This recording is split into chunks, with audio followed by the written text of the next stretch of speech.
If you're marketing without tracking, you're basically gambling. In this video, I'll show you a simple measurement dashboard any repair shop can set up. Start with 3 numbers: leads, booked jobs, and revenue. Then track where leads come from: Google Maps, website, ads, social, referrals. Next, install analytics on your site and set up conversions.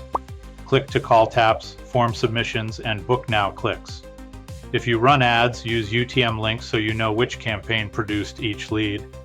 Add call tracking. Use a unique number for Google Ads and another for your website.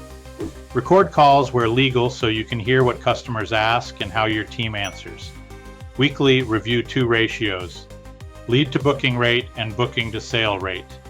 If leads are high but bookings are low, your offer or follow-up is weak.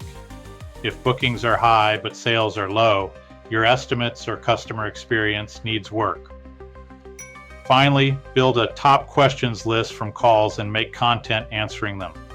That improves SEO and customer confidence. And don't forget response time. Aim to call back within 5 minutes.